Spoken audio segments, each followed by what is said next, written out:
Allahumma shalli wa sallim wa barik alaihi.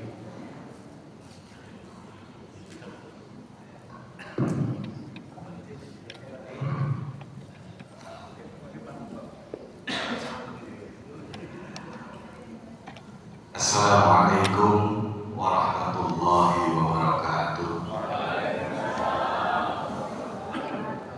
Bismillahirrahmanirrahim. Alhamdulillahillazi wa kafa wassalatu wassalamu ala sayyidina Muhammadin Mustafa wa ala alihi wa ashabihi ahli sidqi wa wafa.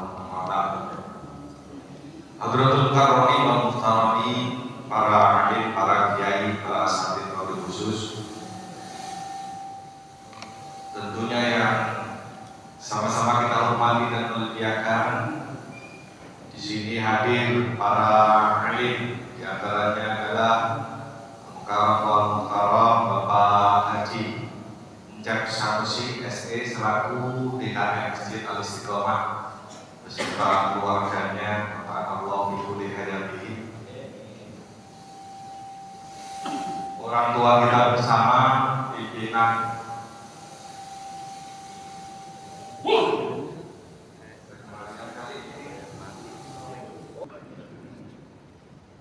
segenap jajaran pengurus NU baik dari PC Kota Bekasi, MWJ Bekasi Timur, wabil khusus tentunya PRNU Arenjaya. Di sini hadir Wakil Rois, guru, orang tua, serta sahabat saya Mukarram Kiai Haji Samsudin. Mukarram guru, sahabat, orang tua saya Kiai Haji Komarudin selaku Tanfidiyah PRNU Arenjaya. Segenap pengurus NU lainnya, tadi insya Allah nanti hadir Ketua LTM MBC apa? LTM MBC Bekasi Timur, insya Allah Pak Haji Imam nanti, dan juga Haji Mulyana MBC juga, BCNU Kota Bekasi. Masya Allah, luar biasa insya Allah. Kemudian juga segenap jajaran panitia tak terlupakan. Tanpa panitia tentu tidak akan terlaksana ini. Dalam hal ini Gus Sandi, yang putra dari Bapak Haji Encep Sanusi. Saya ketika beliau disebut namanya, saya teringat bapak angkat saya namanya Sanusi.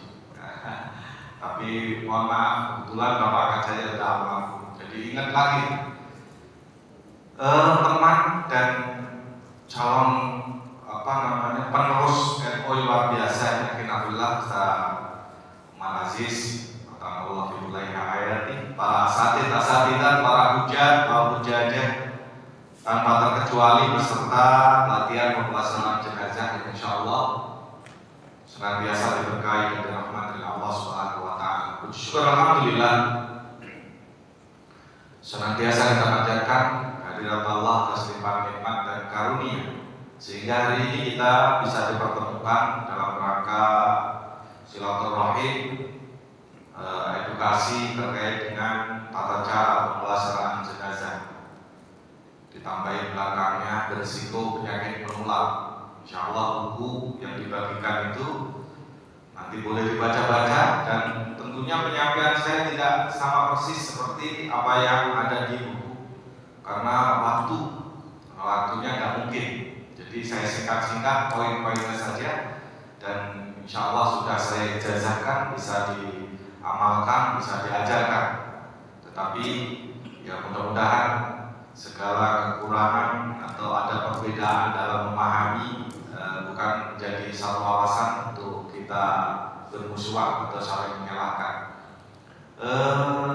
Salam dan salawat tentunya tak lupa kita sanjurkan kepada baginda Rasul Nabi besar Muhammad Sallallahu Alaihi Wasallam atas segala petunjuk-petunjuknya. Dan salah satu dari sekian banyak petunjuk beliau adalah apa yang saat ini kita akan laksanakan bersama. Tak lupa juga yang kita hormati muliakan, mungkin aparatur pemerintahan, aparatur negara, ya tentunya tanpa dukungan mereka semua, ya tentunya tentunya tidak akan berjalan semaksimal mungkin. Tapi alhamdulillah sesuai informasi di sini aparatur pemerintahannya pun baik Pak RT, Pak RW, lurah, camat sama-sama merespon acara yang diadakan oleh DKM Masjid Al-Istiqomah ini. Bapak Ibu yang dimuliakan oleh Allah Subhanahu wa taala. Mungkin langsung saja sebelum sedikit ta'aruf saja. Nama saya Asimur Masud. Saya kelahiran Pati ya, 58 tahun yang lalu. Saya tinggal di, barangkali nanti ada yang mau ke Taman Mini atau apa gitu, bisa mampir ke gubuk saya. Saya berada di belakang Taman Mini, tepatnya di RT 9 RW 3 Kelurahan Bambu Apus. Kebetulan untuk saat ini ya disebut tadi Ketua LTM PJNU Jakarta Timur. Tetapi karena baru 1 minggu kemarin PJNU-nya mengadakan konferensi kepengurusan baru. Ya sebenarnya saya sudah selesai waktu saya, karena kalau PJNU-nya baru ya dibentuk baru lagi nanti, nggak jadi masalah. Ya, tapi yang jelas tadi disebut PJNU Ketua LTM PJNU Jakarta Timur, sebenarnya masa khidmat saya sudah selesai. Tapi nggak apa-apa, karena kebetulan perlu saya sampaikan juga, nanti ada yang kaget. Itu dalam buku ada gambar caleg. Ya, jangan kaget. NU itu nggak punya dana untuk nyetak buku. Nah, kemarin 2024 itu saya punya satu saudara yang menjadi anggota DPR. Udah 4 periode.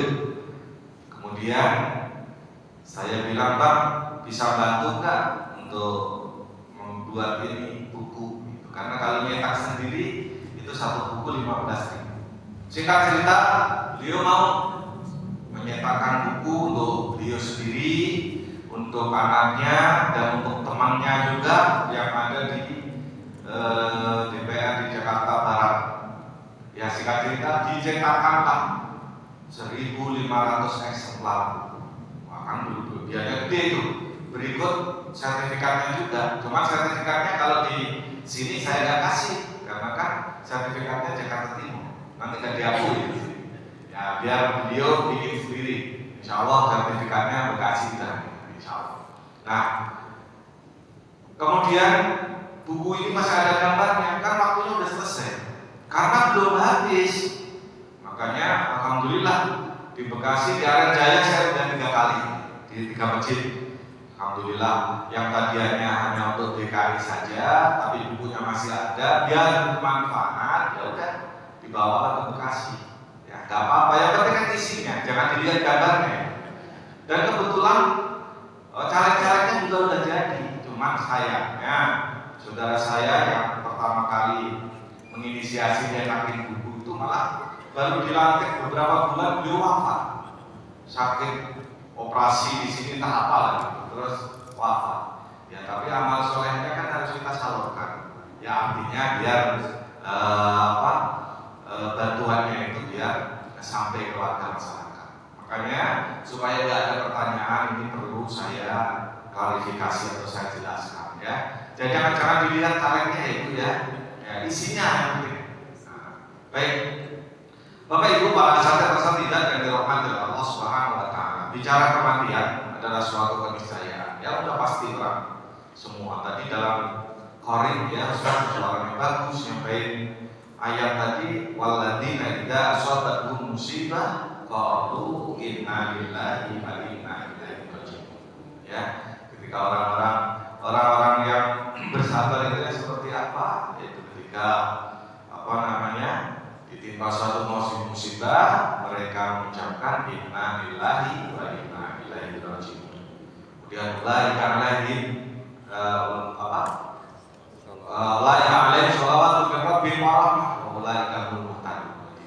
Jadi orang yang bersabar yang mengucapkan istirja inna lillahi wa inna ilaihi raji'un mendapatkan sholawat dan rahmat dari Allah, dan termasuk orang yang mendapatkan petunjuk. Masuk salawat di sini adalah orang yang bersabar dan mendapatkan ampunan dari Allah Subhanahu wa taala. Nah, terkait ayat ini ya kaitannya dengan meninggal. Ketika seseorang meninggal dunia, maka ada 4 fardu kifayah yang harus segera dilaksanakan oleh kita yang hidup. Fardu kifayah ini bukan untuk yang meninggal nggak bisa ngapa-ngapain. Kita yang hidup terkena hukum fardu kifayah.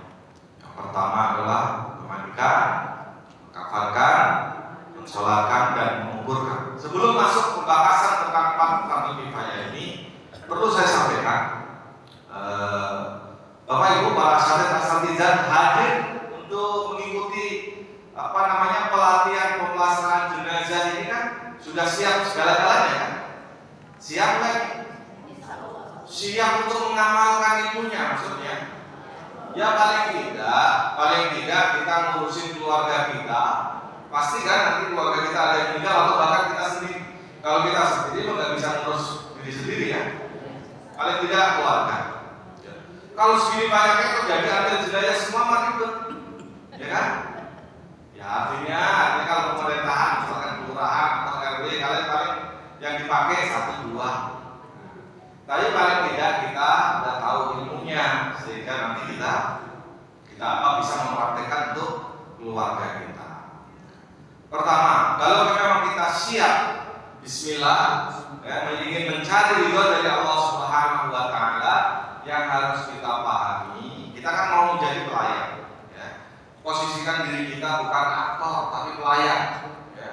Nanti kalau misalkan udah siap melayani masyarakat, ngurusin jenazahnya, kemudian merasa wah saya kan orang yang paling ditakuti ya ambil jenazah itu orang paling ditakuti masyarakat daripada polisi ya, daripada polisi ya. Kalau polisi mah harus pakai barang bukti ya, ada BB-nya, ada saksinya ketika ada kita melakukan suatu kesalahan. Tapi kalau ambil jenazah yang dipanggil, nggak usah pakai barang bukti, pasti ambil jenazah dipanggil ya suruh mandiin, ya kan? Makanya dulu pernah ada humor dikit RT saya. Dulu kalau tahun-tahun 90-an itu di lingkungan Bambu Apes itu, saya sebut Las Vegas. Jadi setiap rumah ada kejudian siang malam, alhamdulillah. Gambaran seperti itu. Jadi kalau ada RT-nya, jangan main judi aja nanti saya panggilin polisi. Dipanggilin polisi, ya buat guyonan. Nah kalau polisinya kemarin kita kasih uang rokok juga pulang lagi, pergi. Ya kalau nggak takut sama polisi, saya panggilin Pak Ustadz ambil jenazah. Ya itu baru takut saya. Kalau ambil jenazah udah dipanggil, berarti kan dia udah meninggal, ya kan? Jadi ternyata ambil jenazah itu lebih ditakutin daripada polisi. Ya. Tapi kalau ambil jenazahnya lagi datang hadir kondangan ya nggak usah ditakutin kan? Ya kalau datangnya ini dipanggil ya masa itu musibah ini baru takutin. Baik. Pertama harus tanamkan niat mencari ridho Allah Subhanahu wa taala. Katakanlah niat ikhlas. Kalau misalkan nanti ada pihak pemerintahan ya aparatur pemerintah menunjuk kita sebagai amil di lingkungan RW. Biasanya setahu saya kalau di DKI itu kan yang ambil jenazah bukan tiap RT tetapi RW. Biasanya tiap RW ada ambil jenazah laki, ada ambil jenazah perempuan. Entah 1, entah 2. Yang minimal itu 1 laki-laki, 1 perempuan. Ada juga yang 2 ada ini. Karena kan kita nggak bisa memprediksi ketika terjadi suatu musibah misalkan. Kayak naudzubillah terjadi bencana kayak tsunami Aceh gitu kan. Ya. Itu kan kalau cuma ngandelin ambil jenazah yang ada aja, bagaimana ngurusinnya segitu banyak?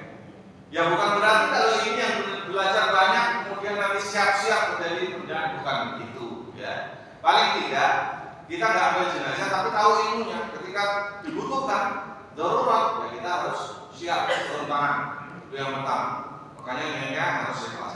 Kalau ternyata ditunjuk, ya kalau didasari nilai ikhlas, ya enggak orientasinya bukan uang, misalkan maaf, karena kalau apapun amal soleh yang didasari dengan orientasinya adalah uang, nanti banyak kekecewaan. Karena kita melayani warga masyarakat itu ada yang mampu, ada yang tidak mampu. Nah, kita nggak bisa. Saya kemarin di terakhir itu di mana kemarin? Kampung Utara ya. Kampung Utara itu nominalnya cukup besar itu. 3 juta jadi ambil jenazah. Lah kalau orang nggak mampu gimana? Memang kita tahu nyiapin duit dulu untuk kalau ada orang meninggal untuk keluarga kita kan enggak.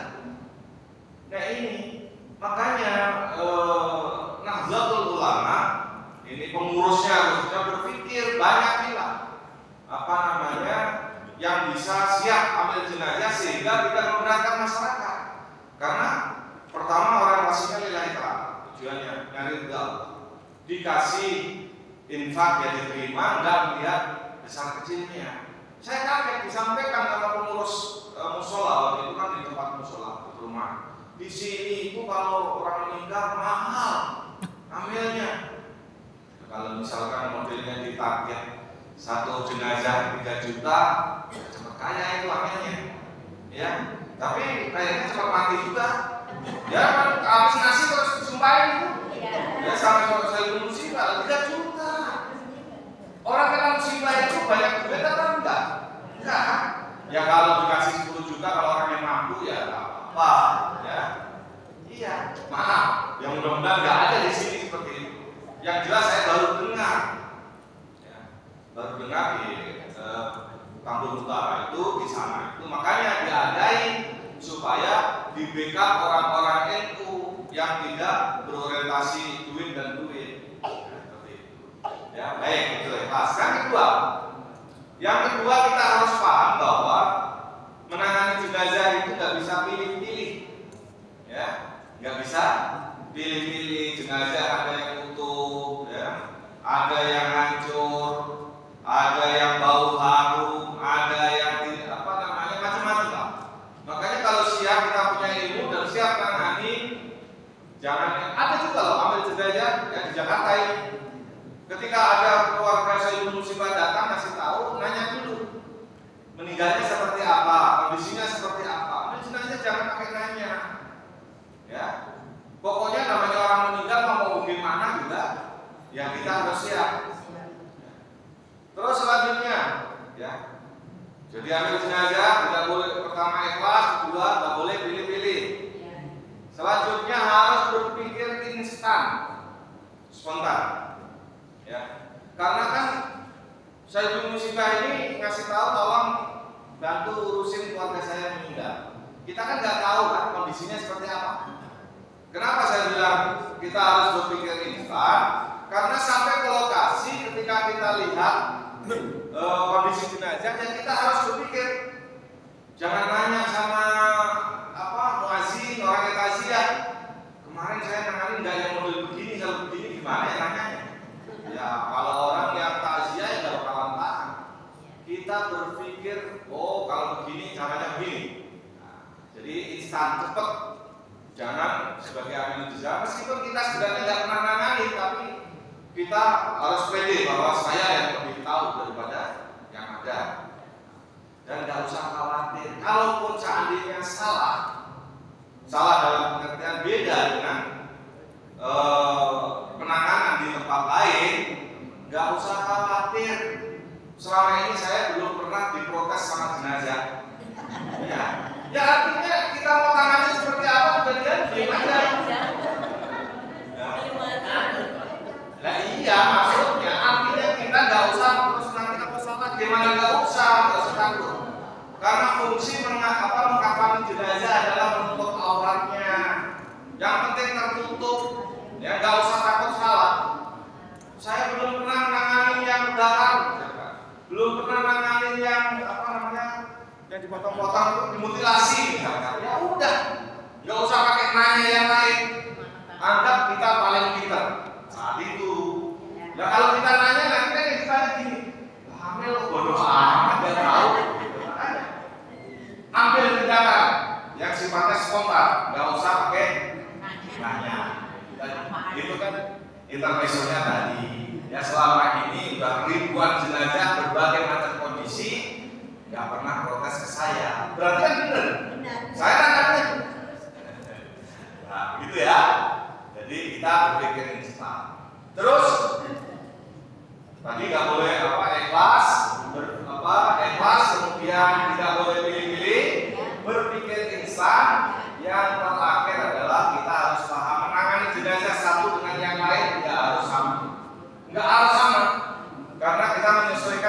jenazah. Contohnya seperti apa? Kalau misalkan orang jenazah utuh, ya umumnya diselonjorin kan? Bahasa saya selonjorin tahu ya? Ya nanti saya kan aslinya orang Jawa, terus sudah tinggal di Betawi, nanti campur-campur. Takutnya orang Jawa Barat nggak tahu. Tapi ada orang Jawa di sini. Banyak ya? Berarti kalau saya ada campur-campur bahasa Jawa nanti ya. Baik. Tidak harus sama seperti orang yang meninggal kebakaran. Orang meninggal kebakaran itu seperti kayak apa ya? Kayak udang yang digoreng. Adanya ini pengkel dari tangan kaki pengkel. Ya jangan diselonjorin dan potes kakinya, tangannya ya apa adanya. Bahkan kalau memang nggak memungkinkan untuk dimandikan nggak usah. Karena kan tergantung berapa persen kebakarnya. Kalau kebakarnya hangus, nggak usah dimandi, copot semua nanti nggak ada yang ini. Tapi kalau baru luka luar, receh-receh, ya dimandikan ya. Kan orang melihat kebakaran itu kan termasuk mati syahid. Tapi saya akhirat. Kita harus bisa bedakan ada syahid dunia akhirat, ada syahid akhirat. Kalau syahid dunia akhirat seperti orang yang berjuang mempertahankan agama atau negara yang dengan syarat dia sebagai seorang muslim, itu hukum dunia, hukum akhiratnya nggak usah dijalani. Tapi kalau syahid akhirat, ada hukum dunianya dijalani, dimandikan, disolatkan, itu kan hukum dunia ya. Ya beda kalau pahlawan misalkan atau tentara, ya udah pakaian darah-darahnya langsung kubur aja, nggak usah disolatkan, nggak usah, karena sholat segala macam kan hukum dunia. Baik, setelah 4 hal ini ikhlas, tidak boleh pilih-pilih, kemudian berpikir lisan, kemudian tidak harus sama penanganannya satu dengan yang lain. Nah, kemudian masuklah ke materi fardu kifayah, memandikan, mengkafankan, mensolatkan dan menguburkan. Yang pertama kali apa yang akan dilakukan? Memandikan kan? Tetapi namanya orang meninggal itu ada 2 kemungkinan. Satu, meninggal diketahui oleh keluarganya di saat sakaratul maut. Ada meninggal yang tidak diketahui.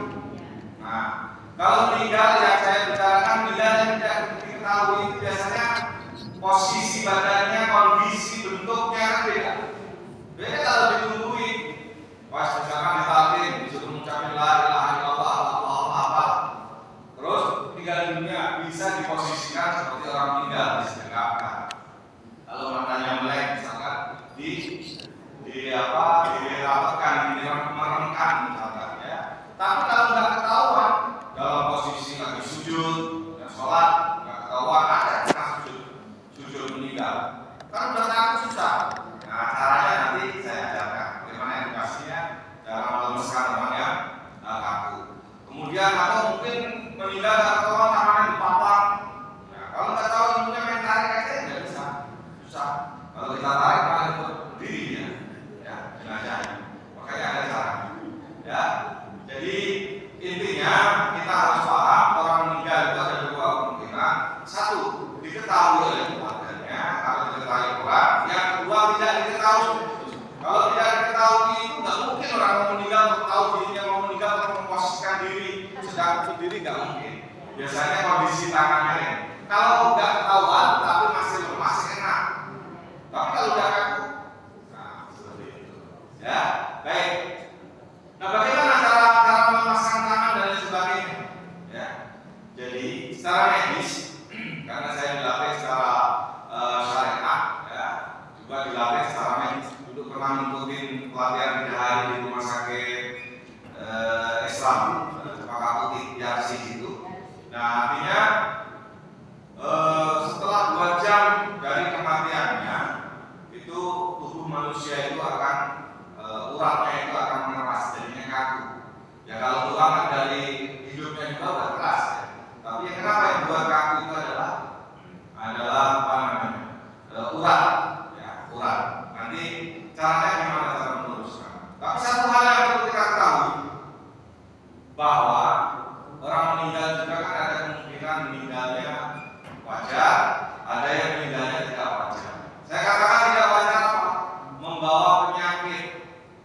membawa penyakit yang menular. Penyakit itu macam-macam, tapi ada yang menular, ada yang tidak. Dalam buku saya itu yang saya rangkum itu ada nanti penanganan. Makanya pelatihan pemulasaraan jenazah berisiko penyakit menular. Maksudnya namanya ambil jenazah harus pintar, tahu ilmunya supaya enggak menular ke diri kita. Waktu saya belajar di RC itu takut juga. Saya udah nanganin, udah kayak 5 orang. Ternyata orang yang dimungkinkan pertama kali tertular penyakitnya orang yang meninggal atau tertular penyakitnya jenazah adalah ambil jenazah. Ya kan, takut itu kan. Yang kedua adalah keluarga. Makanya seorang ambil jenazah harus tahu ilmunya supaya tidak tertular. Dan yang perlu dipahami adalah virus orang yang meninggal, virus jenazah itu sebelum melewati 8 jam dari kematian seseorang itu virusnya masih hidup. Ya, orang yang meninggal sudah meninggal, tapi virus yang ada di tubuhnya itu sebelum melewati 8 jam secara medis itu virusnya masih hidup. Makanya ketika nggak tahu caranya main mandi ini saja, nyiprat ke mata, ya, nyiprat ke luka, kita ambil jenazahnya punya luka, masuk ke tubuh, nular kan. Ya, tahun 2005 kalau nggak salah, itu dulu saya ngisi pelatihan karyanya, tugas itu ditugasin dari PBNU ke 27 provinsi itu, cuman nggak mau saya tiap minggu suruh berangkat meskipun akomodasinya ya besar, suruh nyari sendiri, kasih alamat, beli tiket, berangkat dan sebagainya. Dulu itu yang terkenal penyakit menular itu HIV/AIDS. HIV/AIDS, dan itu kalau di rumah sakit saja dokter khusus yang memandikan satu jenazah, dokter ahli, dokter khusus minta 5 juta. Nah, waktu pelatihan di Riasi itu Pak Dokter Edi nanya, kalau Pak ambil jenazah itu dibayar berapa? Nah, ambil jenazah bingung. Ya kalau di rumah sakit harus dibilang, karena petugas pemandi jenazah di rumah sakit mereka nggak mau, karena honornya kecil, taruhannya nyawa.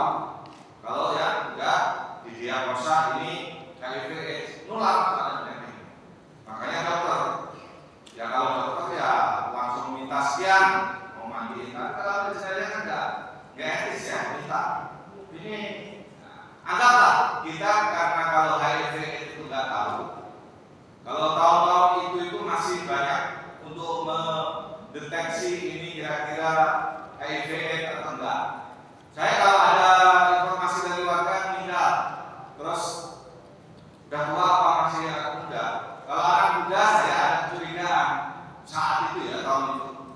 Ya, kadang-kadang ketika saya memandiin, ternyata saya buka jenazahnya ada sayap-sayap silet atau apa di sini. Nah, ini narkoba, ini jenis narkoba biasanya. Ya, itu biasanya kalau masih muda meninggal kalau nggak overdosis, jadi bisa jadi itu ada indikasi penyakit yang menular. Makanya harus disiram larutan klorin. Larutan klorin itu di buku nanti bisa dipelajari. Ya, larutan klorin itu air dicampur kaporit atau air dicampur baking, tapi itu bau. Sehingga kita harus kita harus izin bisik-bisik sama keluarga. Ini indikasinya ada penyakitnya, mohon izin akan saya siram untuk mematikan bakteri yang ada di jenazah. Gitu. Kalau nggak izin nanti kita disalahkan karena itu baunya menyengat dan itu didiamkan selama 10 sampai 15 menit, dibiarkan habis buyur itu dibiarkan supaya bakteri yang dalam tubuh jenazah itu mati. Ya, bakterinya yang mati, kalau jenazahnya sudah meninggal. Nah, apa namanya? Di masyarakat ini nggak semua warga masyarakat tahu bahwa ada penyakit yang menular yang sering terjadi. Penyakit apa ya? Yang bisa menular selain AIDS? Iya, asma, paru misalkan. Terus lagi lepra. Terus yang sering itu adalah hepatitis B. Kita kenal dengan penyakit kuning. Ya, menular itu ada virusnya menular. Jadi ketika kita lihat kuning semua dari pelokat mata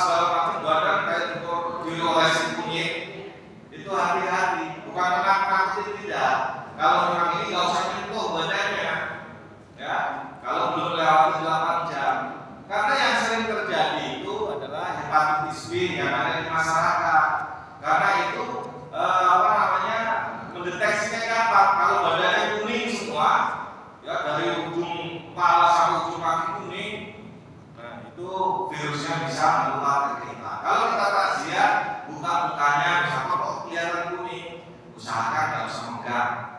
Ya, bukan nggak boleh, gitu. Takutnya nanti virusnya menular ke kita. Tapi kalau udah diingatkan semalaman di rumah, nggak apa-apa, udah lewat 8 jam, nggak masalah. Nah itu bagusnya disiram larutan klorin. Kalau anjuran dokter, semua jenazah tanpa terkecuali untuk kehati-hatian ambil jenazah, usahakan disiram larutan klorin. Tapi kan sebagai ambil jenazah punya pri kemanusiaan, bagaimana nanti semua jenazah yang kelihatannya tidak ada penyakit kita siram juga, lalu kan dia enak juga. Ya, kalau kemarin dalam musim corona kan ada APD. Tapi zaman tahun-tahun itu yang HIV tadi namanya UBI, Universal Application, ya macam buat ininya. Dan meskipun alatnya saya punya dari YARSI itu nggak pernah saya pakai. Kalau saya pakai nanti akan menjadi tanda tanya warga. Atau paling tidak saya mesti tanya, oh Ustaz kenapa sih itu kok pakaiannya kayak astronot? Segala macam enggak, ya. Yang penting Bismillah. Kalau dikasih larutan klorin, minimal pakai masker, supaya kan nggak nipret dan lain sebagainya. Ya, itu. Jadi jenazah itu ada yang kemungkinan ada penyakit, tapi kalau di masyarakat yang gampang diketahui adalah penyakit kuning. Ya, jadi kalau ibu atau bapak-bapak nanti nangani jenazah, atau misalkan kita bukan menangani, tapi ada keluarga yang mau dikasih edukasi. Karena dulu waktu latihan di ASI itu tugas ambil jenazah bukan hanya untuk dirinya sendiri, tapi kasih tahu kalau memang ini memprediksi ini ada virus yang menular, kasih tahu. Kalau misalkan nggak punya sarung tangan, nggak punya apa, udah nggak usah ngikut, biar saya sendiri aja yang memandikan, supaya penyakitnya atau virusnya tidak pindah ke keluarganya, ya kan? Nah seperti itu. Baik, saya lanjut. Nanti sampai ini. Tadi kan terkait dengan meluruskan niat kaki. Posisinya di papan ini misalkan. Itu adalah persendian. Oh sebelum masuk ke sana, biar tahu untuk mengetahui secara medis ya. Untuk mengetahui memastikan jenazah ini benar-benar meninggal apa baru pingsan. Nah ini ada 3 cara secara medis. Pertama adalah urat nadi tangan. Pegang, ada jenuhnya enggak? Di urat nadi tangan enggak ada jenuhnya, urat nadi leher. Jadi kanan enggak ada jenuhnya. Kita masih kurang yakin karena masih anak ini, jangan-jangan masih baru pingsan ini. Cari cermin atau kaca. Cermin boleh, kaca boleh, tempelin antara hidung dan mulut. Kalau ada embunnya berarti ada nafas. Kita masih penasaran juga, ini kok panas badannya enggak turun-turun, belum meninggal ini. Ya, maaf, agak sedikit bukan jorok Pak ya. Keluarganya suruh meraba duburnya. Dubur. Orang yang meninggal itu mau laki-laki mau perempuan itu duburnya terbuka. Ya, jadi masukin jari, jangankan jari 1, jadi 2, jari 3 juga masuk. Enggak pakai ditahan, enggak pakai didorong. Ya, itu secara medis. Jadi kadang-kadang kita kan penasaran sebenarnya udah meninggal, tapi kita nggak yakin ini. Bawa ke rumah sakit, ke puskesmas, suruh dicek. Ya itu kan perlu waktu, perlu biaya dan lain sebagainya. Nah kalau kita nggak mau seperti itu atau ingin ini, kalau ke rumah sakit nanti dapat surat kan pernyataan dan meninggalnya sebabkan apa, ya udah nggak usah pakai surat lagi. Tapi seandainya kita mau memastikan sendiri duburnya disuruh apa? Kalau terbuka berarti itulah tanda terakhir secara medis ini sudah bisa dipastikan meninggal dunia. Nah kalau kaitannya badannya panas tidak kayak ini secara medis, kalau punya penyakit dalam, entah apa, punya penyakit dalam, itu hawa panas tubuh lama bilangnya. Umumnya orang meninggal kan dingin kan? Iya. Kadang-kadang belum meninggal kedingin ini kayaknya udah perut, ya, misalkan. Tapi ada orang meninggal juga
urusnya aja ya.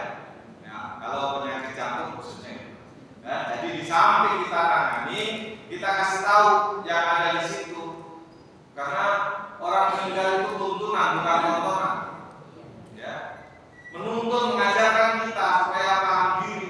Ngapain kita sombong-sombong? Ya, kalau udah meninggal ya kayak itu. Kalau tontonan kita ini kan sering menganggap jenazah itu tontonan. Udah jelas Rasulullah itu tidak membolehkan orang lain kecuali mahramnya supaya tidak menimbulkan fitnah. Apalagi ini meninggalnya ada yang aneh, karena maaf kecelakaan, ngintip kalau misalkan mau dirisan karena kan diceritain. Saya lihat tadi isinya somplak ini, nah itu kan menjadi fitnah. Makanya nggak bolehnya seperti ini. Nah ini, jadi usahakan kalau ambil jenazah jangan ember ya. Nah, ambil jenazah kalau buat edukasi boleh saya contoh ini tapi tidak sebut nama dan sebut ini untuk memberikan ibrah dan pelajaran. Tapi kalau kita sebut namanya ini orangnya begini dan lain sebagainya. Ya.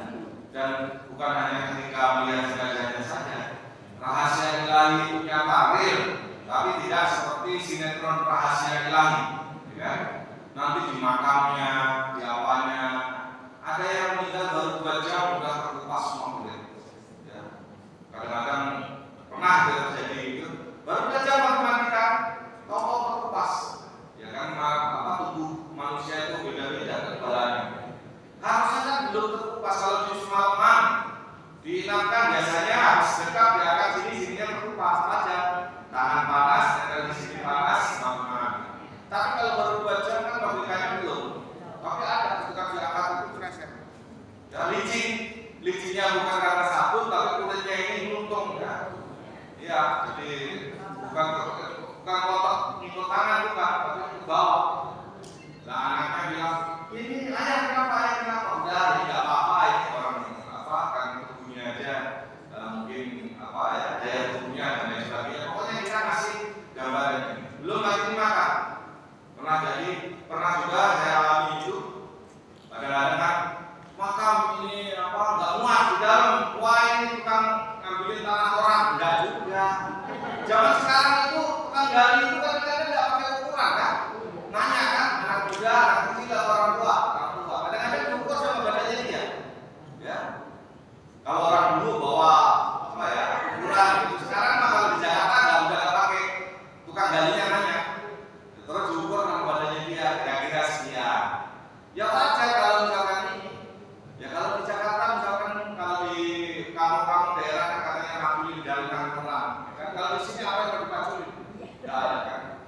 Belum mesti seperti itu. Ada yang pernah saya alami yang memang nggak masuk nalar adalah musim kemarau. Dan ini posisi makam ada di atas, jauh dari solokan atau kali jauh. Ternyata ketika digali itu keluar air dan airnya bukan harusnya kan air bercampur tanah. Umumnya kan tanah gali ya warnanya kan coklat kan. Dan ini airnya air comberan, tahu kan comberan? Ya tahun-tahun itu kan 2000-an atau apa masih ada comberan buat orang air mandi, air cuci dan sebagainya. Hitam bau. Itu kan warnanya ada apa itu begini. Nah kita sebagai ahli jenazah udah no comment, jangan ada yang komentar. Ya kita husnuzon saja. Nah itu ada lagi jauh dari pohonan, nggak ada pohonan di sekitarnya, tapi ketika digali tukang galinya bingung akar pohon nutup, jadi kan susah. Ya. Ada juga kalajengking. Ya, bukan kalajengking apa sih yang kaki sekelabang, tapi kelabangnya udah gede-gede itu banyak banget. Nah itu kan rahasia ilahi. Ya. Tapi ya artinya kalau kayak di film rahasia ilahi sinetron itu terlalu berlebihan cara mengekspresikannya dan visualisasinya kan kayak gimana? Ternyata ada. Ya, ada hal seperti itu. Nanti suatu ketika pasti akan menemui dan supaya warga masyarakat yang nggak paham kadang-kadang kan langsung ucap ngomong wah ini kayaknya hidupnya begini-begini. Ya kita kasih pemahaman supaya nggak ada statement yang tidak enak. Kan kita jagai keluarga yang ditinggalkan. Nanti seperti itu. Baik, tadi paham ya. Jadi kalau misalkan untuk memastikan sudah meninggal atau belum gugur. Nah, dulu waktu saya belum berlatih di Yarsi itu saya kan 200-an jenazah. Ya mandiin, saya kan nggak pernah mandiin jenazah perempuan kan, jenazah laki. Ya iya, artinya suudon ada lah, prasangka kok kayak maaf kayak mau sodom ini. Perasaan dalam hati nggak terucapkan, karena ketika kita bersihkan itu tangan itu masuk zon. Giliran udah tahu dari Yarsi itu ternyata semua jenazah yang orang meninggal itu duburnya pasti terbuka. Maka tidak heran kadang-kadang mau dimandikan baru diangkat aja keluar kotoran karena dia terbuka. Anggaplah kalau kita istinja atau cebok aja dubur kita aja kan tertutup kan kalau kita cebokin. Tapi kalau orang meninggal enggak buka. Ya. Makanya ada beberapa trik kalau di akhir hayatnya itu ada kotoran yang encer misalkan kita minimal ada 2 jari kita masukkan dikeluarin, atau yang kelang mbak yang keras kotorannya yang bisa kita tarik dengan 2 jari kita keluarin. Nah, kalau yang kelang itu ya nggak usah tutup dengan kapas nggak masalah. Tapi kalau yang encer khawatir nanti ketika udah suci kita angkat ke ini keluar lagi disumbat pakai kapas ya di tempat pemandian tadi ya, karena kan kita nggak tahu, kita udah bersihkan ya. Kalau secara hukum fikih kan kita harus pernah duduk ya, kita tutup maksudnya biar tertekan. Saya waktu pelatihan di Jakarta Pusat sama Jakarta Selatan nggak salah, ada ambil jenazah nangis ya, nangis karena ketika saya kasih tahu berarti selama itu beliau salah. Untuk membersihkan isi perut itu di duburnya dimasukin selang yang ada air. Penuh air kan gampang, luas terus gitu. Kita kan nggak disuruh membersihkan isi perut, cuma kotoran yang dekat dubur saja. Ya, lihat isi perut banyak banget di lambung yang gede itu kalau mau bersih. Dan selama ini saya salah Pak Ustaz, selama ini supaya gampang bersihnya saya masukin selang. Kalau cuma embung, ditekan gini keluar semua karena dubur udah nggak ya udah terbuka kan gampang. Nah, jangan seperti itu, mendingan diulesin aja satu ruang ya, jangan. Ya ini kalau saya sampaikan artinya ini suatu hal yang salah yang disadari, jangan sampai nanti terjadi di tempat yang lain dengan cara seperti itu. Nah, makanya harus harus pintar-pintar ngakalin ya, diakalin bahasanya. Dalam ilmu fikih gak bakal ketemu kita cari dalilnya. Zaman sekarang kan udah modern. Ini khususnya jenazah perempuan wafat meninggal karena habis persalinan, pendarahan ya, atau lagi menstruasi ya. Gak bersih-bersih, belikan udah bersih, dimandikan pakai kain bas ya. Gampang zaman sekarang. Karena kalau ambil jenazah perempuan yang nggak paham, ada juga saya ambil jenazah laki, orang perempuan kan harus mandiin pulang kan, adanya yang harusin ambil lagi atau ustad lah. Giliran dimiringi di alam kuburnya, di lahannya, miring sini basah, merah semua. Berarti kan ambil jenazah yang nggak paham. Kalau ngambil kapas saja, misalkan orang habis persalinan kan darahnya keluar terus, ya itu harus pakai kapas. Ya, pakai kapas, nggak ada cara lain supaya nanti kain kafannya itu bersih. Sama kayak jenazah yang membusuk.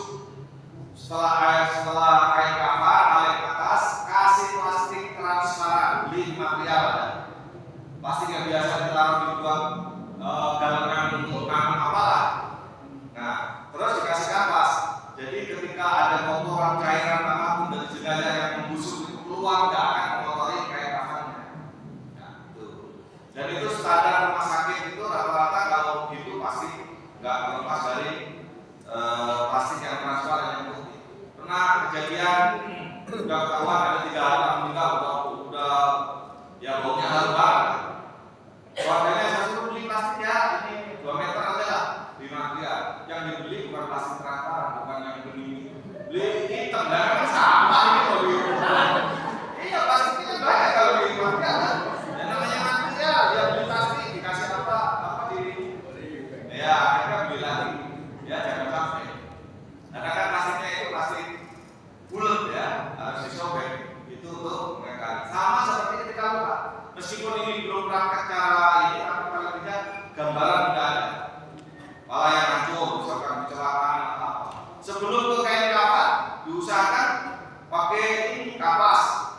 tempat pemandian tadi kapas. Karena sebenarnya orang yang meninggalnya wajar itu di sayap aja nggak keluar darah. Tapi kalau meninggalnya wafatnya karena apa? Karena kecelakaan, kata saya itu nggak bisa disebutkan. Udah bersih kita mau angkat, udah keluar dari hidung, dari telinga, dari mulut, apalagi ada lukanya. Makanya sebelum dibawa ke kain apa, kita harus kepala misalkan, atau pokoknya yang luka dikasih kapas kasih plastik transparan, dikasih plester lah, beli. Kalau kita tahu, kalau beli plester apa dulu, nanti baru diangkat ke kain kafan. Ya. Kalau nungguin darahnya selesai ya nggak bakalan habis. Kalau yang kecelakaan nanti nggak kita kubur-kubur. Yang penting kain kafannya akan tetap bersih seperti itu. Nah, lanjut ke masalah apa namanya memandikan. Sebelum memandikan itu harus disiapkan dulu kain kafannya. Jangan mandiin dulu baru kain kafan. Kain kafan udah ready, udah siap, dipotong-potong, baru kita masuk ke memandikan. Nanti pertanyaannya belakangan, kalau ada yang perlu ditanya terus kamu menyampaikan saya dicatat aja dulu itu ya. Ya, kalau saat ini dicatat nanti terakhir baru disampaikan. Kita siapkan. Perlu saya sampaikan di sini kain kafannya apa mereknya saya nggak tahu. Ya, kain kafan disiapkan dulu. Ini sekedar edukasi saja. Tergantung di lingkungannya apa biasanya. Kemarin waktu dibuat di Tambun Utara itu susah. Kain kafannya salah, jadi nggak bisa disobek. Misalnya harus pakai gunting semua, capek. Kalau yang model kain pakai gunting itu kain apa? Kain untuk kain bahan untuk baju. Ya. Sementara kain kafan itu harus bisa disobek. Nah, ini kalau saya sarankan nanti masing-masing ada bel, BELL, cuma agak keras, terus berubul-ubul kayaknya. Nah, standar yang saya bukan kok promosi kain ya. Kalau kain yang biasa saya pakai itu mereknya Mawar. Kainnya merek Mawar. Itu lebarnya 1 meteran lah, atau 1 meter lebih. Warnanya putih bersih. Ada yang merek Bel, itu nggak ada 1 meter lebarnya. Nah, nggak saya sarankan nih, karena kalau jumlahnya gemuk susah. Karena dia sempit, mau buat untuk badannya itu susah. Nah, kalau yang merek Mawar, ini mau badannya ya kalau umumnya standar lah, segede-gedenya kita kan nggak bujukannya, itu bisa tertutup, nyobeknya gampang. Nah ini kalau salah beli kain, terus ambil jenazahnya udah sepuh, kasihan, nggak bisa disobek, nggak bisa ini, ya. Dan perlu edukasi ini perlu saya sampaikan kenapa? Karena penjual peralatan kain kafan itu senang kalau ketemu warga masyarakat yang nggak tahu. Maksudnya nggak tahu merek, nggak tahu harga. Yang semakin bagus, makanya saya sampaikan ini supaya tanya, Bang, beli perlengkapan kain kafan full, tetapi kain kafannya yang merek Mawar, biar nanti diambil. Biasanya penjual ini punya macam-macam kain. Tapi kalau kita mintanya beli kain kafan lengkap, tapi nggak nyebut mereknya, dia kasih yang mereknya biasa, harganya murah, tapi harganya murah, dia belinya murah, tapi jualnya sama kan? Ya, orang nggak tahu ini. Dan anehnya,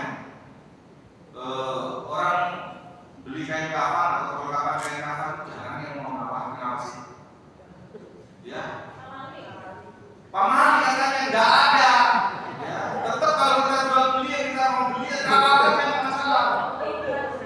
Kata warga masyarakat itu orang pakaian yang kali mau dibawa pakai kawan-kawan.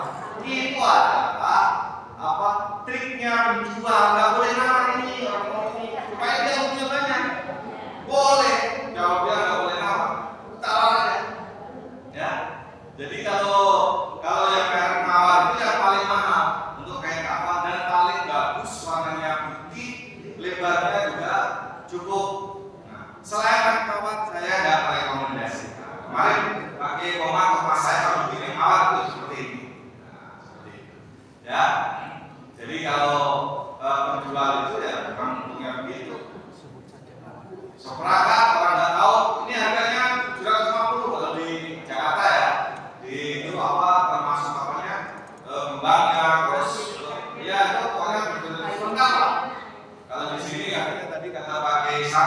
bisa 400 sudah lengkap.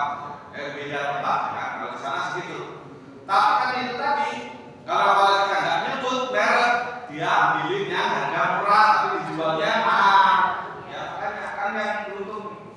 Yang jelas tukang penjual apa namanya kayak kapan dan tukang kapan itu nggak akan pernah rugi. Ya kenapa nggak pernah rugi?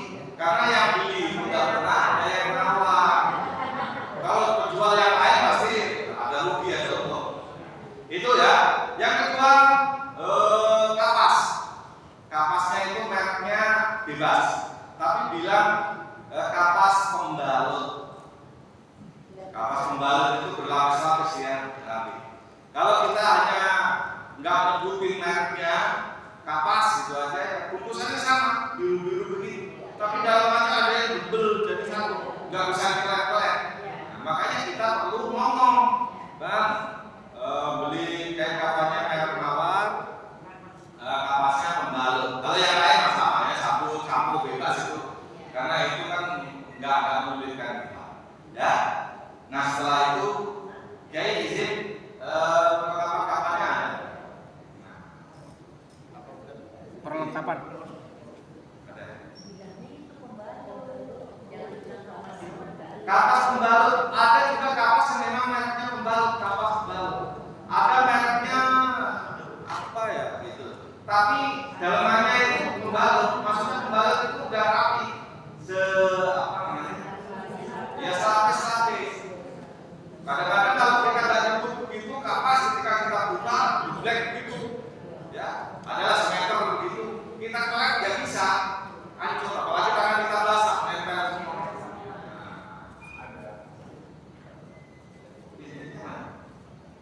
Saya mau masih contoh ini. Iya, sebelum mandi ini kan kayak kapan itu? Iya. Apa ya? Itu ya. Jadi itu kita harus tahu. Kalau selain merek mawar, selain merek kapas sama merek kain, bebas itu yang lain-lain. Kadang-kadang kalau zaman sekarang kan udah nggak musim pakai gayung dari batu lava kan. Ya kalau kita belinya enggak, kalau kita gayung juga kasih batu lava. Nah itu tadi.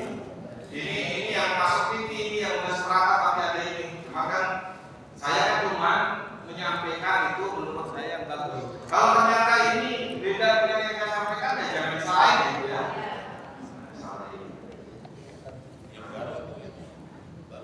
Mana yang baru ya ini yang model kemarin yang nggak bisa dikelar ini karena ini kayak baju.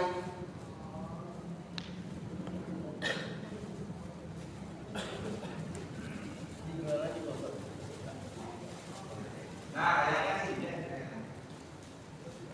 ini cap rantai, nggak masalah, yang penting gampang di ini. Ya. Kalau yang bekas dari rambut itu nggak bisa sobek karena kain baju itu. Kain baju bener-bener.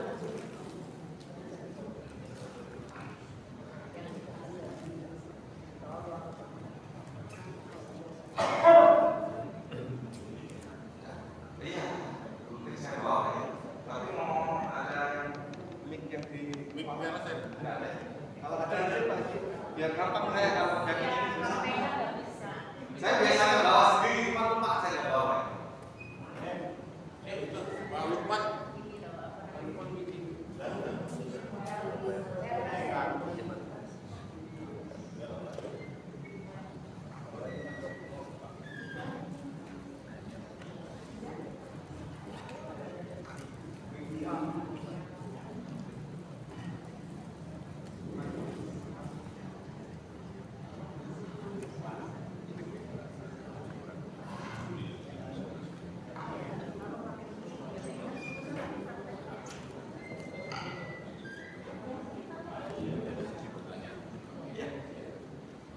Ini sebentar langsung kan berarti pertanyaan langsung pertanyaan ya itu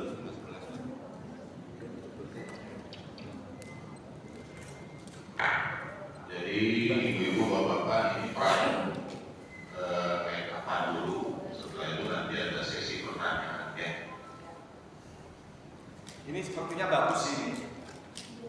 Kalau lihat kainnya sama ada kayak apa? Mawar ya. Ini lebarnya berapa? Nah iya segini. Ini kan artinya kalau badannya gemuk juga kan bisa ketutup. Ada yang kain merek bel segini paling. Ya ini separuh badan aja kan nggak nyampe. Makanya kalau salah beli nanti kan tadi jenazah kan nggak sama. Nah,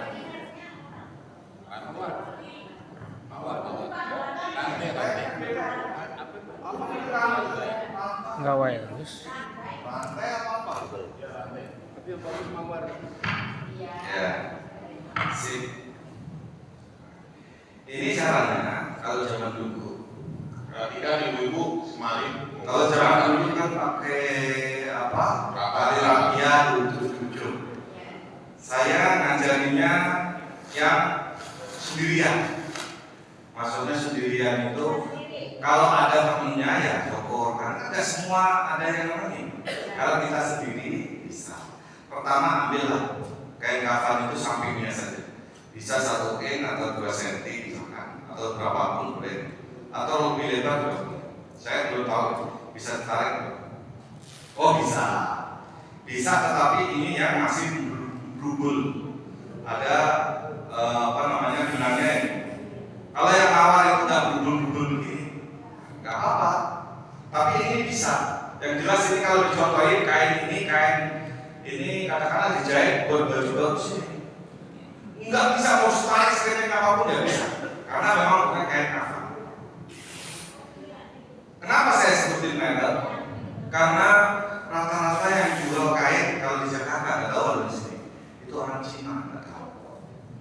Cina ketika saya beli 1 bak itu nanya, Bapak punya pabrik tahu ya? Katanya ini buat saringan tahu. Loh bukan, ini buat ini. Tapi sekarang udah paham dia kalau beli bal-balan gitu ini. Perhatikan bapak-bapak, ibu-ibu. Pokoknya ambil aja pinggirnya. Ya. Tapi ini kayaknya lebih panjang kayaknya, karena kan ukuran laki-laki perempuan ya 15 meter cukup.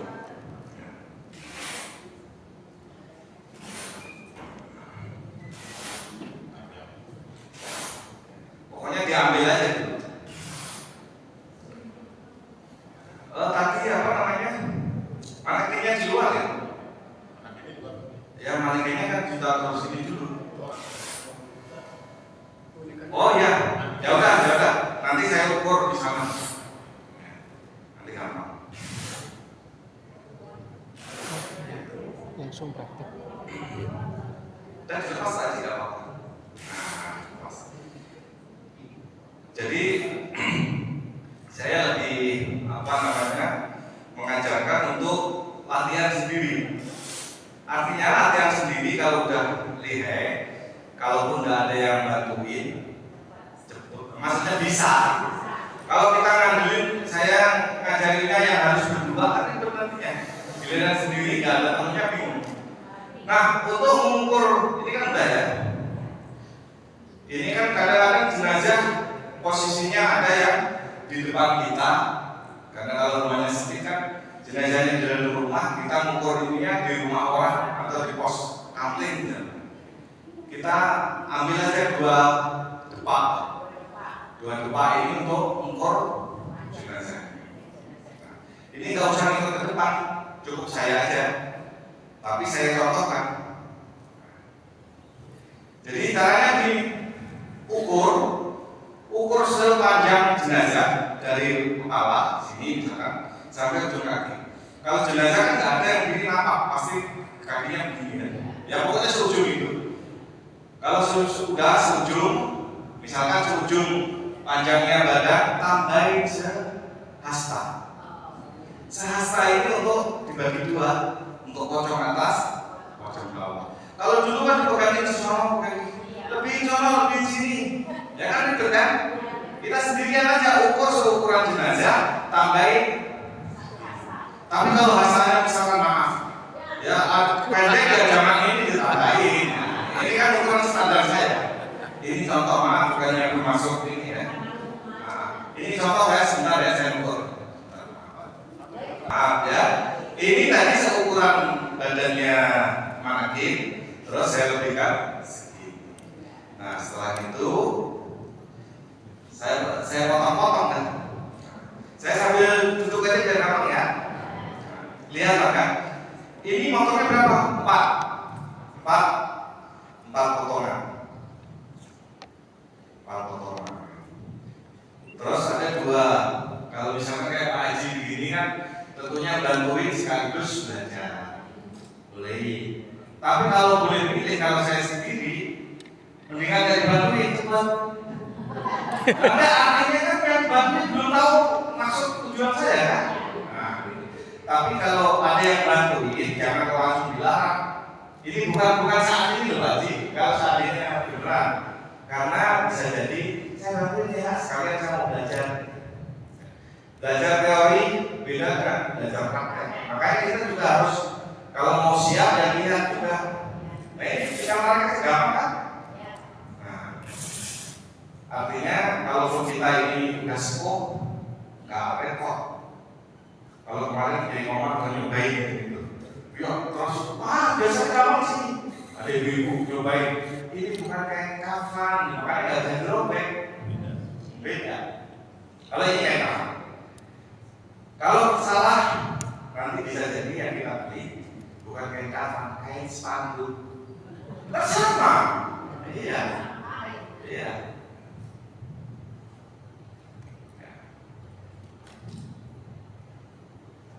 Dan ini nggak harus pas, agak beda dikit nggak apa-apa. Jangan kayak ukur ini ya. Harus pas, misalkan lebih kurang nggak apa-apa ini. Kedua ya. Ini kalau nggak merek apa, misalkan di sini modelnya apa tadi ya, di situ beli ini aja. Kenapa saya sarankan ini? Ya karena ini orang badannya agak bolsot juga cukup ini. Karena ada merek apa yang kayak model spanduk itu kan cuma nggak sampai semeter. Ya, iya 90 cm. Makanya kalau itu ternyata salah, yang kebeli kebetulan yang meninggal ini agak gemuk, bingung itu. Ambil jenazahnya gimana untuknya ya?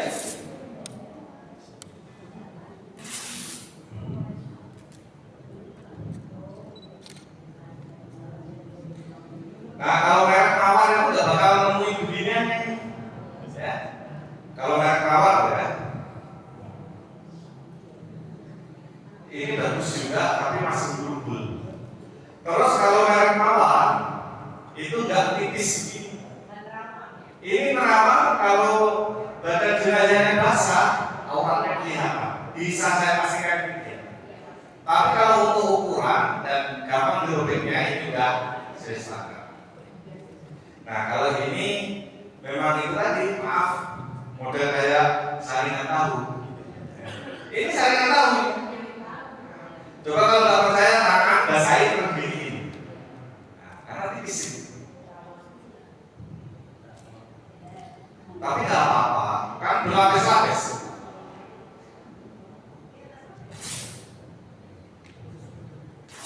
Pernah lihat pabrik tahu belum? Ada yang pernah lihat pabrik tahu belum? Pas itu Ya pabrik tahu kan ditaruh ini, ditaruhin tahu harus diikat, diputar-putar. Perhatikan tahu. Nah, itu nanti buatan kayak. Nah, ini 4 ya udah ya. 4 ini yang 3 lapis. Kalau di daerah sana, di Pati sana, cuma 3 lapis sudah cukup. Ya, nggak ada yang lain-lain lagi, cukup 3 lapis. Tapi kalau di sini kan ada gamisnya, ada imamahnya, ada apa? Nanti fungsinya ada kok. Nah, ini badan segede apapun muat kan ini mah. Nah, cuma ini tipis. Terus caranya ini ditekuk, ini buat gamis nanti ditekuk ke depan, bebas ukurannya bisa 30, bisa lebih atau bagaimana, bisa dilihat, bisa ditekuk ini ya. Nih, karena ini siapin dulu, nanti terus memandikan ya. Tanya jawab dulu baru memandikan. Nah, seperti ini udah ditekuk ke depan, ditekuk Videoin ke bentar. depan kaki. Gue videoin dulu Pak Haji. Maaf bentar. Ini kalau ada berbul-berbulnya kan agak ribet juga, tapi nggak apa-apa karena mungkin di sini adanya seperti ini. Udah Pak Haji, nggak harus rapiin. Udah cukup gini dah, paham? Ya, kita potong.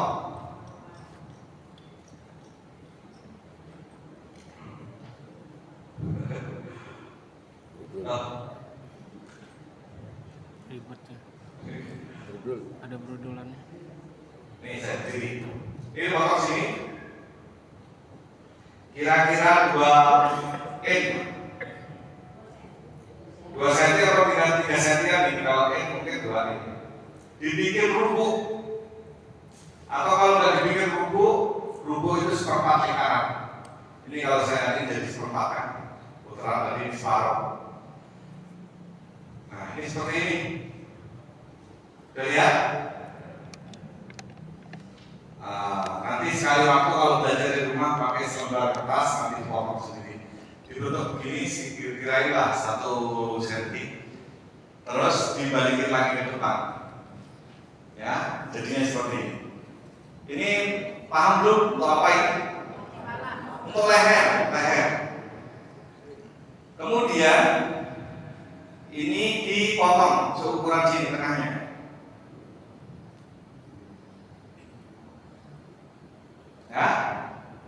Ya, jadinya seperti ini.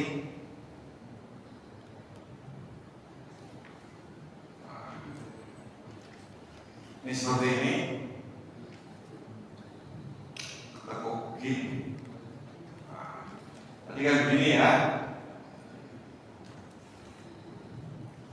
Ini kalau merek mawar, dia ketika begini, contoh, ini kalau misalkan merek mawar, ini kita akan begini udah kayak digosok kayak setrika, dan jadi ya. Nah ini yang depan, ini kita potong, karena ini kayaknya nggak mau kayak gosok, ini juga nggak mau ya. Ini dipotong sini.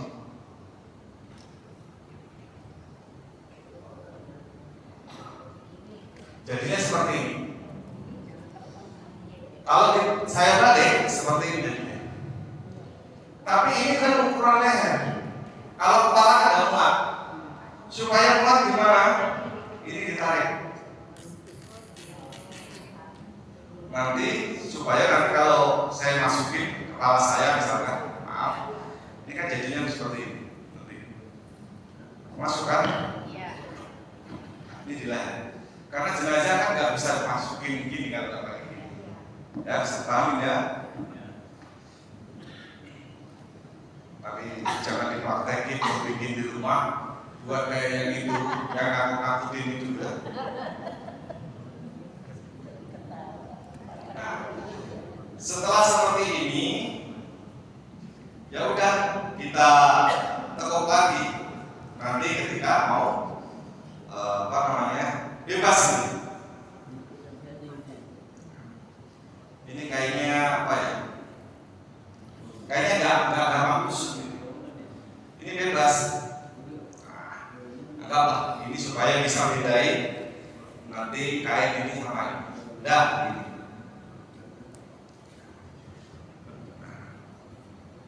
Ini cepet kok. Habis ini kita langsung mandiin.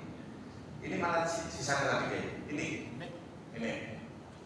Nah, sekarang bikin izar atau kain bawahan.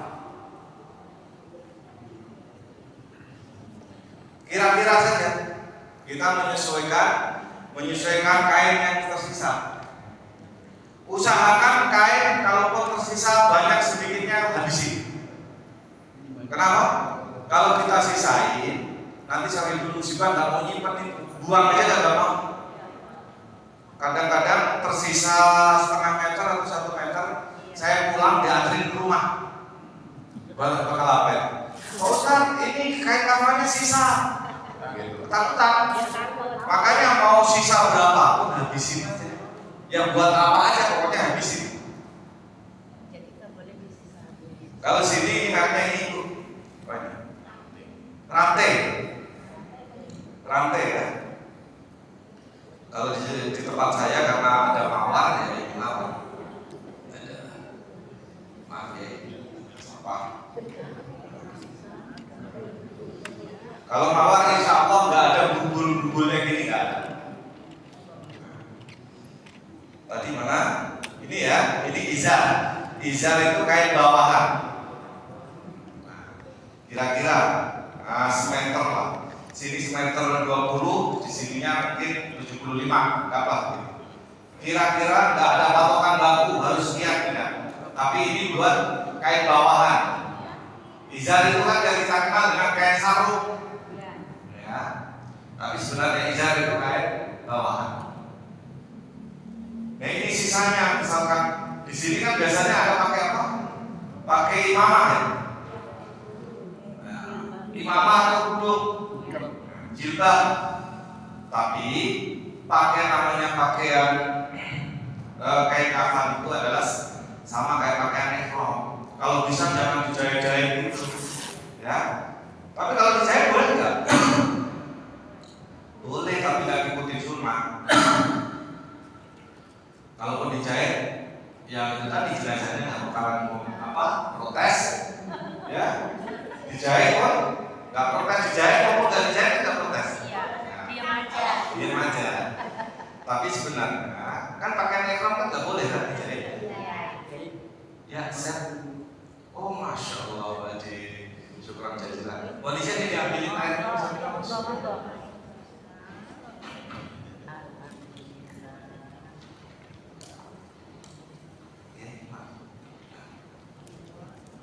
Baik ya.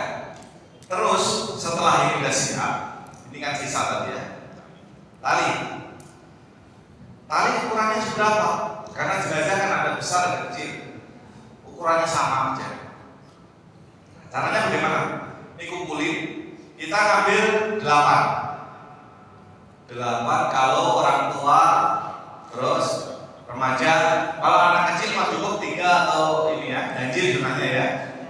Bayi kita jangan cuma pocong atas bawah aja, kan nggak ganjil. Kalau nggak ganjil boleh nggak? Boleh, kalau boleh ya, tapi nggak ngikutin sunnah. Ya, ya nggak apa-apa sebenarnya, cuma supaya sunnah kan innallaha witrun kan, Allah itu kan tunggal, yuhibbul witra. Ya, sedepah aja. Sedepah ini mau orang gemuk mau yang ini bisa. Nanti caranya saya ajar. Nah, habis dari sini nanti habis saya ajarin ininya langsung praktek memandikan sekaligus mengkafankan. 8 itu 3 di bawah tikar, 5 di atas tikar, di bawah kafan. Ya. Kalau tikar aja sebenarnya kan nggak harus, nggak ada. Kadang-kadang ada yang nyoal itu, ngapain pakai tikar enggak? Pakai tikar itu supaya pegangnya juga gampang. Dan kalau bagi yang penakut itu ada tikarnya jadi nggak kebayang-bayang. Nah, kalau langsung pocong gitu aja kadang-kadang nggak ada yang ke bawah mimpi, takut. Ya kalau saya pernah ditanya peserta begini, Pak Ustadz pernah ini nggak didatengin orang yang meninggal nggak? Nah kalau datang malah saya ajak ngopi baru. Dan iya. Ajak ngobrol tanya. Ya saya ajak ngobrol. Ngapain aja di sana? Kasih pisang goreng. 8. Baik.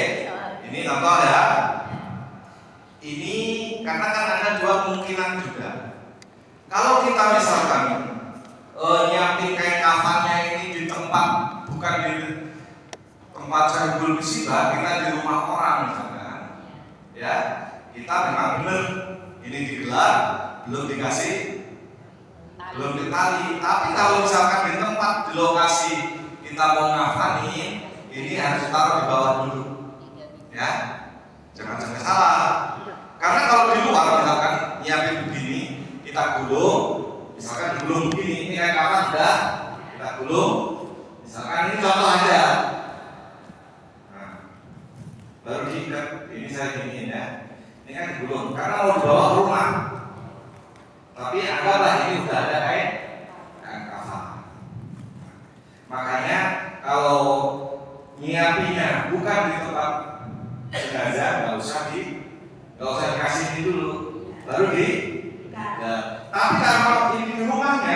rumah yang ini ya udah langsung kasih tahu nih. Karena kan nggak akan dipindah ini. Bisa dipahami ya?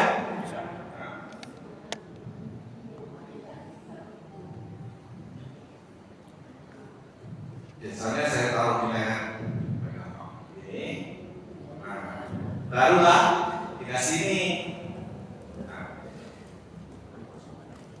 Ini kan bebas, maksudnya bebas itu nanti bisa digeser-geser terakhir. Nah, kalau ini untuk menempatkan hal ini apa? Taruh tengah satu, balik tengah. Ini juga bisa digeser-geser. Balik atas. Nanti kan ini digeser. Harusnya kan potongnya di sebelah sana. Bagi dua aja.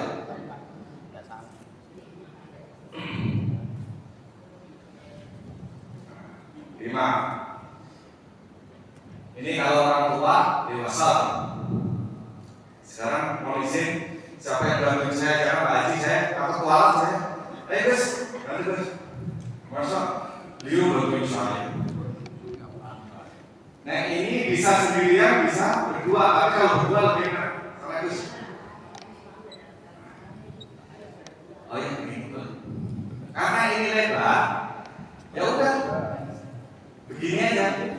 Tapi kalau misalkan kainnya nggak selebar ini, segini nyerok, agak sono, nggak sini. Karena ini lebar, satu aja cukup ya. Kita apa ya? Jadi ambil jenazah yang itu tadi berpikir cerdas. Jangan kita tidak tahu karena ambil jenazah biasanya tidak nyiapin kain, yang nyiapin keluarganya atau siapa. Jadi apa yang ada di situ udah manfaatin. Ada yang selebar ini ya udah bagus. Kalau misalkan ada yang pendek, ikutin aja.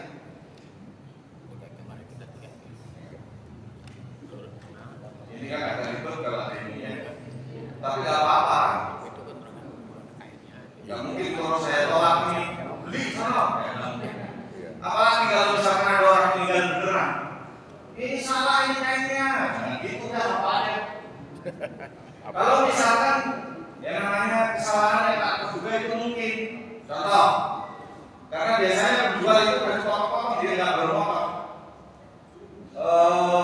Yang meninggal orang tua, salah ngambil untuk anak-anak kan tidak cukup kan ini. Yang harusnya kita lapis sudah lah, 2 lapis satu lapis nggak pakai ini untuk orangnya. Jangan udah susah-susah. Kurang ini salah beli lagi. Kalau duitnya siapa enggak? Ya. Nah, ini kira-kira ini jual lima. Sebenarnya kalau dalam hadis Nabi kan lakau bisor wa imamatan nggak ada gamis, nggak ada imam. Tapi ini perlu ada juga, nggak semua orang itu bisa minum. Khususnya maaf, yang udah sepuh, yang udah nggak ada gigi dua-duanya. Ini nggak bakalan sulit diminum nih, karena sini udah nggak ada penahan. Nah makanya kalau pakai ini nanti diikuti supaya bisa minum. Fungsinya itu. Terus ini tadi kan yang disobek tadi, yang pendek tadi ditaruh di bawah. Yang ini yang saya tepuk ke depan ini ditaruh di bawah. Nah yang kecil di bawah ya. Yang kecil di bawah. Nah ini guys. Situ.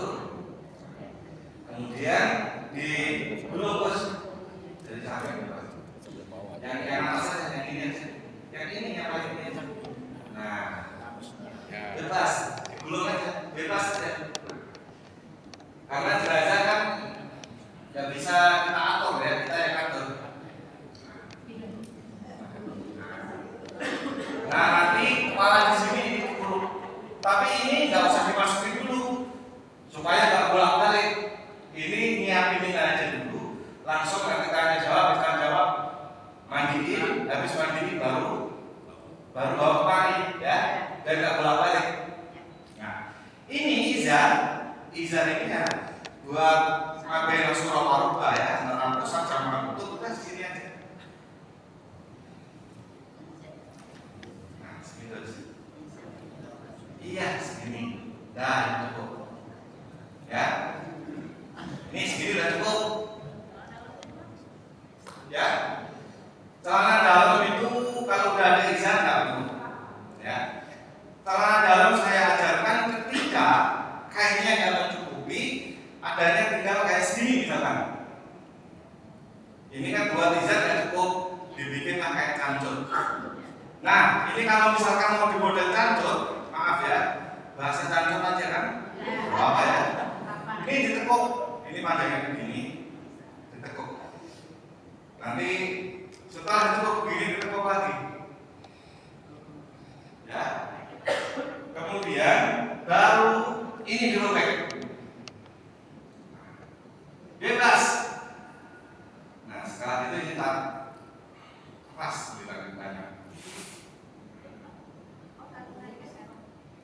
Bebas. Ini ketika saya buka jadinya seperti ini. Nanti ketika ini ditaruh di bawah, sini manaknya dan jenazahnya, ini ditekuk begini, ini lewat sudut kanan. Jadinya kan utuh nanti. Ini anggaplah dua contoh ya. Yang satu itu, yang satu ini. Tapi kalau yang satu ini agak ribetnya ketika badannya agak gemuk untuk masukin sini susah. Tapi kalau izar ini udah tutup aja sekali. Tapi ini perlu dipakai ketika kayaknya agak mencukupi, kayaknya kurang. Atau kalau mau pakai dua-duanya juga boleh. Nah ini nanti dilempit supaya buat masukin ke kaki. Dapat ini, ya. Nah, bisa dilihat ya ini ya. Jadi itu gambarannya. Nanti cara ngafalinya ketika sudah selesai mengambilkan. Nah, sekarang waktu